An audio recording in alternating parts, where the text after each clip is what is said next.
Diableriou Niemek, ça peut faire l'objet d'une grande soutenance de thèse. Hein? Marché public et corruption au Cameroun, que faire? Non, mais il y a de gros travaux scientifiques qui ont été faits là-dessus. Il faut rappeler la naissance des marchés publics, de la commande publique au Cameroun. Elle se produit au lendemain de la baisse drastique des salaires. Que l'économie commence à reprendre de l'entrain, on s'attendait à ce que les économistes avaient proposé qu'on relève le revenu des Camerounais par ici. Les gens ont refusé cette option, ils ont créé quelque chose au niveau de la commande publique. J'étais encore étudiant lorsque j'ai vu pour la première fois la mercuriale au niveau des services. Parfait. On ne peut pas vous expliquer la mercuriale camerounaise pour un pays qui veut se développer, un pays pauvre, très endetté. Nous étions étudiants et j'étais vice-président en charge des infrastructures à l'association des étudiants de la faculté des arts, lettres et sciences humaines. Vous savez à combien revenait un stylo à l'époque? Non. 700 francs. Un stylo. Et à l'époque, le stylo, lui, coûtait 50 francs. 50 francs. Vous voyez. Mais au niveau de la mercuriale, c'est 700 francs. Incroyable. Voilà. C'est quel genre de stylo qu'on doit l'acheter à 700 francs? Non, c'est le stylo de 50 francs que vous connaissez. La rame de papier revenait à... Qui était dans les 2000 revenait à 14 000 francs. Actuellement, c'est dans les 2500, 3000. Voilà. Vous voyez ça? Donc, ça évolue comme ça partout. Des gens ont donc créé ce réseau-là. Pour se faire de l'argent, au début, c'est les fonctionnaires eux-mêmes qui étaient encore les bénéficiaires de ces marchés. C'est devenu un problème tellement visible parce que c'est à ce moment-là que les fonctionnaires ont commencé à s'enrichir de manière ostentatoire.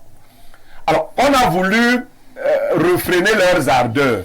On leur a rappelé que les fonctionnaires ne faisaient pas ce genre de choses. Ils ont trouvé une voie de contournement. C'est-à-dire ils ont créé dans des sociétés écrans. Ils ont vite compris cela.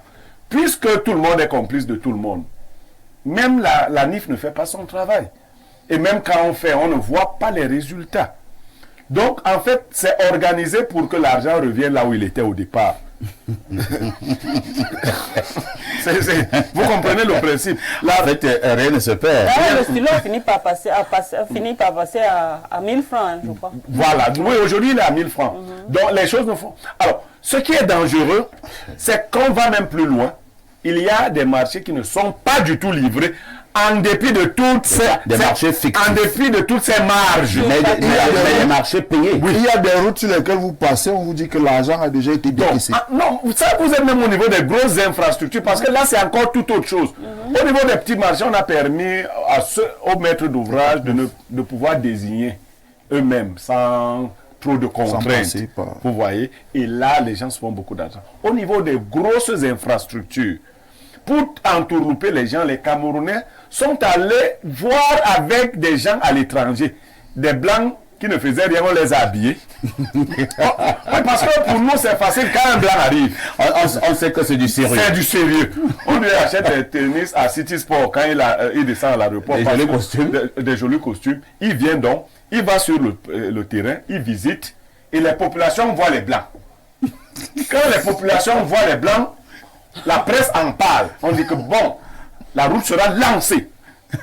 Et le Blanc salue quelques vieilles femmes. Quand il rentre à Yaoundé, on décaisse l'argent. On met le Blanc, ça part, il rentre. Les gens qui ont décaissé l'argent se partagent le reste. Parfois ici, à comme deux et tout. Terminé! Vous restez là-bas, vous aviez vu un Blanc, vous avez salué le Blanc, c'est terminé. C'est bon? Après des années, personne ne rend compte. Il y a des délais d'exécution. Vous trouvez que la plaque qui portait le nom de délai d'exécution est tombée depuis. C'est-à-dire le délai est passé il y a 4 ans. La plaque, les gens ont cassé le bois et ils sont allés faire la cuisine avec. Délai d'exécution. Mais c'est pas sérieux. Ailleurs, on a vu des pays où, au Rwanda, quand vous gagnez un marché public, parfois ici, pour le réceptionner, le président Kagame a ses règles. Si le marché est raté, celui qui devait exécuter le marché l'exécute à nouveau à ses frais. C'est clair. Non, lui, il n'a pas beaucoup de temps. Vous exécutez à nouveau le marché à vos frais. Ce qui fait que Celui qui veut gagner le marché, vous ne pouvez pas lui raconter des affaires de vous donner de l'argent. Pas du Non, tout. non, non, non, non, vous ne pouvez même pas. Il dit que mon frère, donc prends tout, pas réaliser. Et puis les quotas. Aujourd'hui, vous savez qu'on triche même avec la législation. On demande que les structures montrent la capacité qu'elles ont à exécuter un certain niveau de marché. On va fabriquer une structure, on lui prête un faux capital, toujours dans nos manœuvres. On dit que papa ici doit disposer d'au moins 100 milliards de francs. On fabrique de faux documents qui disent que Parfait Haïti a une telle surface financière, alors que la société de Parfait Haïti existe seulement dans son sac. Et on lui donne un marché en centaines de milliards. Parce qu'on sait que... Mais comme les gens appartiennent au même cercle, personne n'attaque personne. Et puis le dernier problème étant que tant que tu fais tes marchés publics et que tu ne t'intéresses pas au pouvoir suprême, c'est bien, tu n'as pas de problème. Merci beaucoup, Bernardo Basson. Nous en parlons depuis de longues années. Je ne sais pas ce qui se passe dans le domaine des marchés publics au Cameroun. Les uns les autres ont parlé de la corruption et de tout ce qui va avec, mauvaise exécution ou exécution pas du tout. Mais ça fonctionne. Il y a l'ARMP, il y a le ministère des marchés publics et tout le monde ne semble rien, les gens ne semblent rien dire. C'est justement la mise sur pied de l'ARMP, par exemple, qui constitue le nœud gordien même de la problématique attachée au marché public, vous savez. À la réalité, moi, M. Nyameka a vraiment fait le tour, il a fait le tour de manière vraiment ramassée. Je vais essayer d'être peut-être méthodique, sans reprendre ce qu'il a dit. Il y a peut-être 3 choses que moi je peux relever. La première, c'est l'externalité qui naît de la mise en mouvement de ce qu'on va appeler le marché public à passer. C'est-à-dire, on ne définit pas toujours avec exactitude et avec justesse l'opportunité de l'attribution d'un marché ou pas. Il y a parfois des choses au Cameroun, des édifices plus grands ou des services plus petits à fournir qui ne sont pas forcément urgents, qui ne sont pas forcément nécessaires, mais qu'on décide de faire passer pour des besoins que vous comprenez bien qui sont intestins et qu'on ne réalise pas toujours à terme. Donc le premier problème ici, c'est l'externalité dans ce qu'on décide d'affecter à la notion de marché et bien sûr, comme il a relevé, la fixation des mercuriales qui n'obéit à aucune logique et à aucune consistance. Deuxièmement, il y a l'inceste qui reste permanente dans la mécanique d'attribution des marchés publics. L'inceste? Oui, bien sûr. C'est-à-dire... Non, il y a le sexe dans les marchés publics. Parfait ici. L'inceste à tous les étages. Pourquoi? À minima, dans les petits marchés d'exécution et de fourniture, par exemple, moi j'ai souvent vu des jeunes filles dans les services des impôts avec 10 cartons en main, ce qu'on appelle les 4-9. Les 4-9. C'est-à-dire une jeune fille qui a 26 cartons, ans, c'est pratiquement qui a 50 millions. la poitrine bien debout, le derrière bien rebondi, brune et élancée. Quand je vois même mon cœur bat 2 fois dans la poitrine. Il y a un lien avec ces descriptifs et les marchés publics. Parce que ceux qui ont le pouvoir d'attribuer ces marchés-là, bien sûr, ont des relations sexuelles avec ces jeunes filles-là et leur attribuent des marchés sur cette base-là. C'est pas disons pas tous, hein. Non, pas les relations sexuelles, ont des relations avec... Sexuelles, ce sont mes mots, monsieur Nyemeka. Beaucoup MB, ce sont mes mots. Donc, il y a ça, et justement, il y a le fait que certaines personnes, comme ils l'ont dit, créent leurs propres entreprises. Donc, il y a toujours de l'inceste qui naît et ce qui constitue à terme un délit d'initié.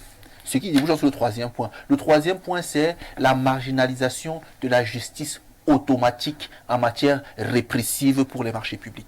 On vous crée la RMP, on vous crée le CONSUP, on vous crée la CONAC, qui devrait d'abord se mettre en mouvement, qui devrait ralentir ce qui pourrait être l'action judiciaire automatique et qui bien sûr alourdit l'action au point où quand ça arrive devant le juge, ça a pris beaucoup de temps, les gens sont devenus immensément riches. Parce que le prétexte des marchés publics au Cameroun aujourd'hui, c'est l'urgence de l'enrichissement pour les questions de succession.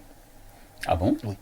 Il y a des personnes qui passent par ces marchés pour s'enrichir urgemment pour des questions successorales. Et donc, on les laisse faire parce qu'on ne sait pas qui sera là quand, dans 40 ou 50 ans, le gars décidera peut-être de rentrer au village. Vous voyez. Donc, clairement... Dans 40 ou dans 50 ans?